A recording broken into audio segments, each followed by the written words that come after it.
The trailer for Avatar, Fire and Ash revealed much more than it might seem at first glance. Personally, I was surprised. In this short clip, there are a lot of key details that could completely change our understanding of the Avatar universe. Jake Sully's journey is no longer at the heart of the story. The main focus now shifts to Kiri and Loak. James Cameron has already warned us, Fire and Ash is not a joyful film, and I'm almost certain that by the end, Jake Sully will be killed by Colonel Quaritch. The narrative will fully move to Kiri and Loak.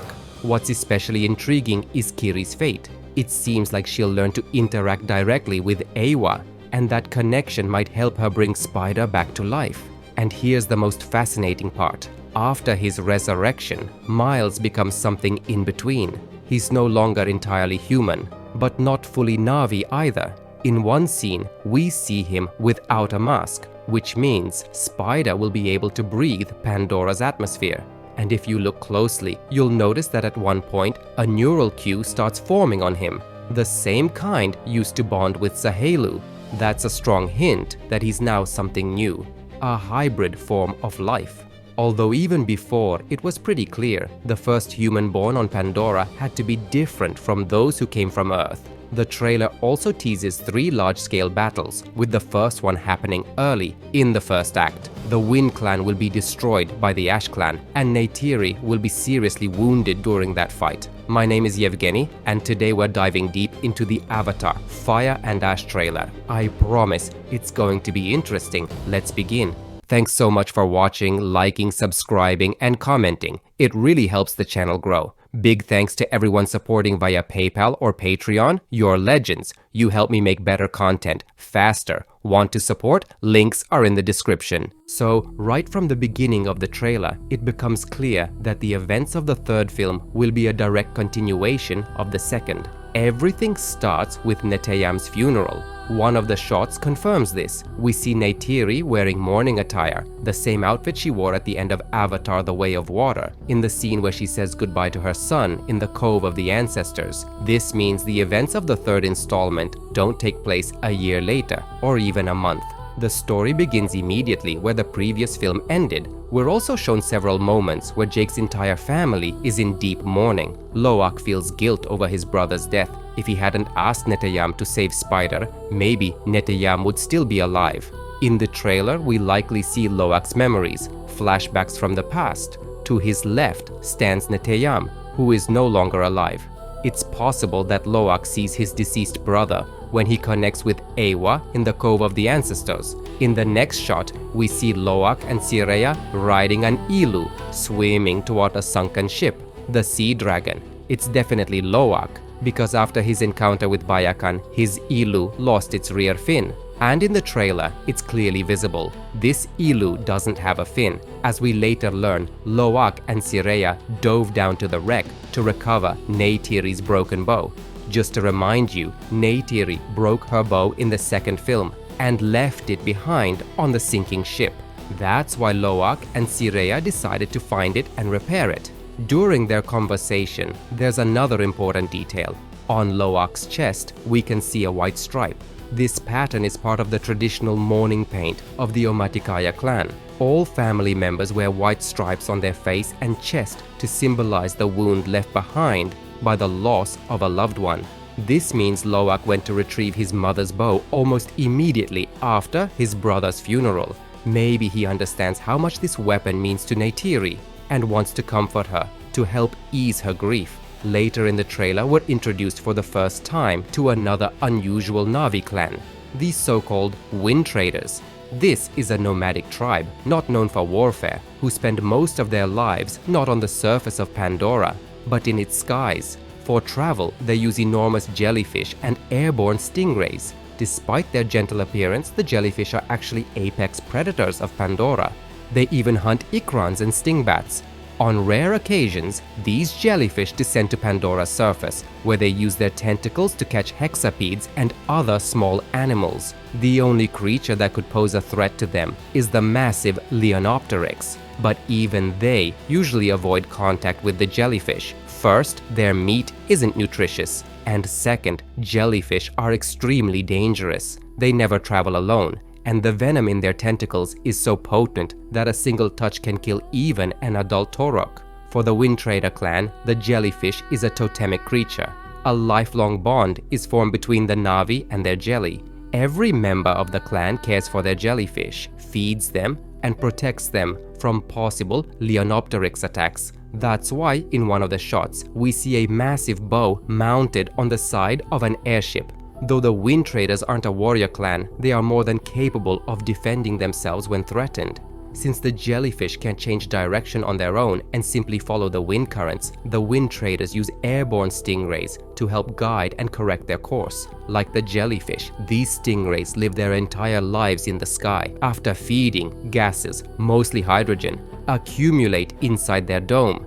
This gas is highly volatile, and thanks to Pandora's low gravity, it allows these creatures to fly. So the Wind Clan lives in perfect harmony with the jellyfish and the stingrays. Both sides benefit from this bond. The leader of the Wind Traders is named Palak. He's played by actor David Thewlis, best known for his role as Professor Lupin in the Harry Potter films.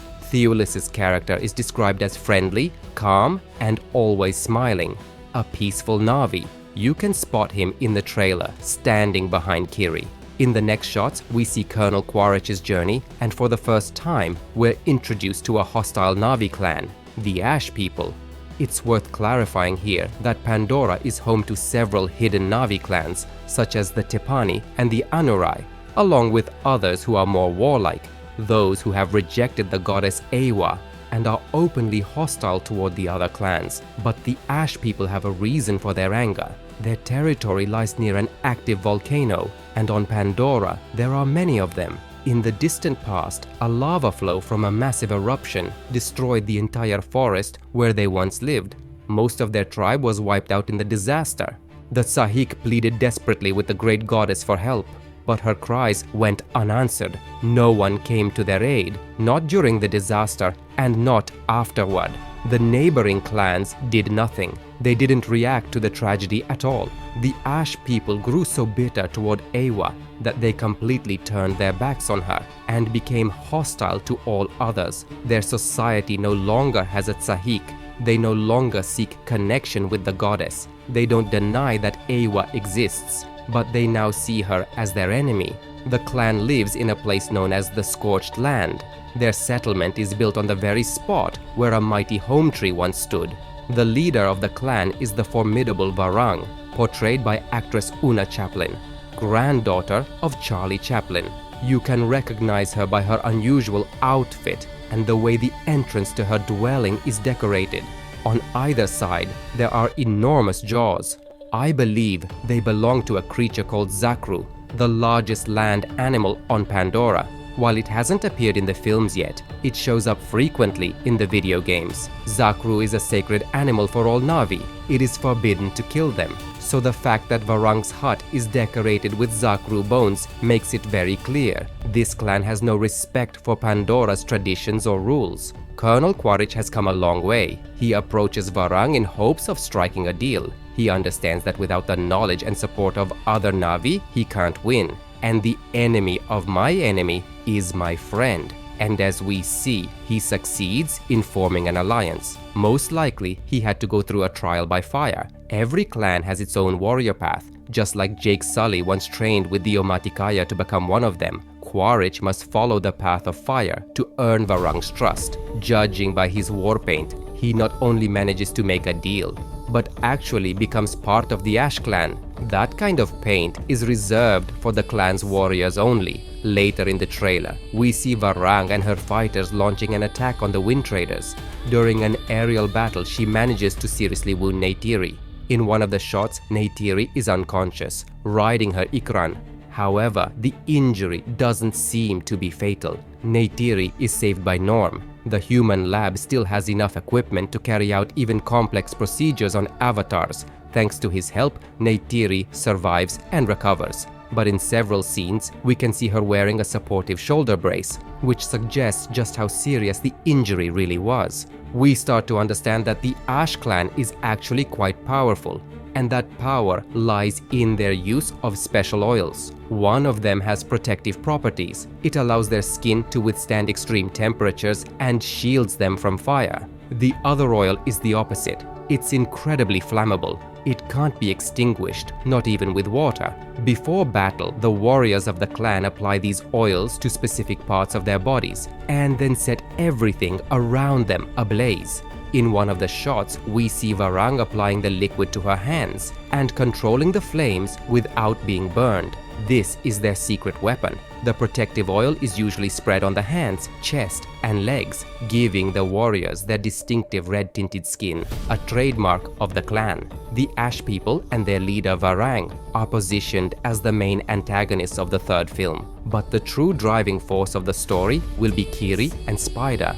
In multiple interviews, James Cameron has emphasized that Miles Socorro has a special mission and that he plays a key role in the development of the entire story.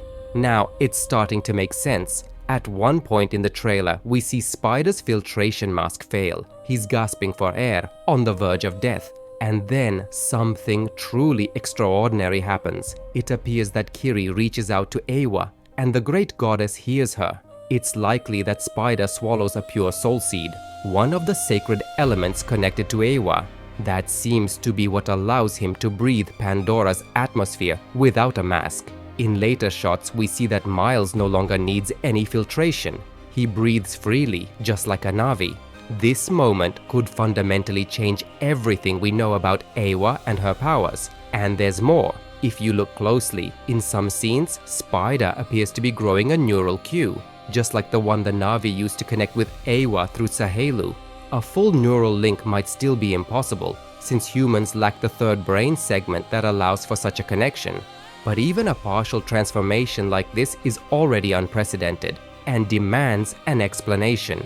It's still hard to say exactly how this transformation will be explained in the film, but one thing is certain: James Cameron will find a logical and powerful narrative reason for this development. But that's not all that surprised me. We know that Tulkuns are by nature peaceful creatures. Participation in war is strictly forbidden for their kind. However, in the trailer, we witness something truly exceptional. During a gathering of the Metkaina clan, the matriarch of the Tulkuns arrives. Just like the Na'vi, Tulkuns follow a strict social hierarchy. The matriarch is the queen of all Tulkuns. All the oceanic tribes bow to her authority. She is not simply a leader. She is chosen by representatives of 8 reef clans, each of whom gives her a symbolic ring. These rings are later attached to her body, marking her status as queen.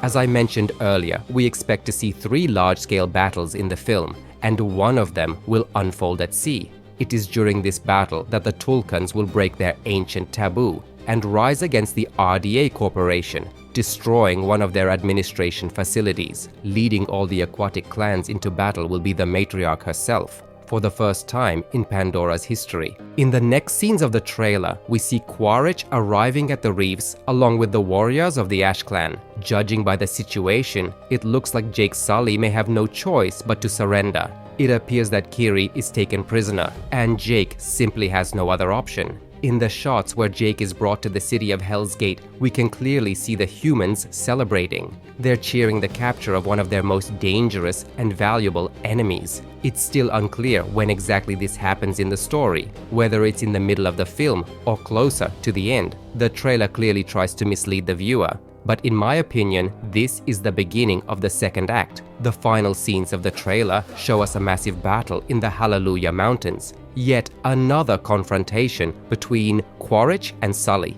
And in this fight, it looks like Quaritch wins. There have long been rumors that Jake Sully won't return in the 4th or 5th films. And if that's true, then there's only one conclusion: he must die in the 3rd movie. The director himself has said in interviews that by the end of the story, only Kiri and Spider will survive. Loak, Jake, Tuck, and possibly several other characters will be killed by the humans. Neytiri's fate still remains unknown. It's possible that Quaritch will be the one to kill Jake, and if that's the case, the scene promises to be truly epic. During the battle, the structural balance of the Hallelujah Mountains begins to collapse. These floating islands are located directly above the largest deposit of unobtainium. For a long time, humans avoided mining the superconductor in this area, fearing they would destabilize the delicate geological structure. but as the fighting intensifies, powerful bursts of anti-gravitational waves erupt. Chaos breaks loose. One of the buildings doesn't fall, it rises into the sky like a paper house. That's the power of unobtainium. One thing is already clear, the third film will be just as visually stunning as the previous ones. But beyond the breathtaking visuals lies a much deeper story, one of tragedy, inner conflict, and painful choices. Will Jake find strength in his grief? After the loss of his son, his relationship with Neytiri is likely going through a difficult period. Loak, Kiri, and Tuk are also left to face their own inner struggles, with growing up, with loss, and with finding their place in the world.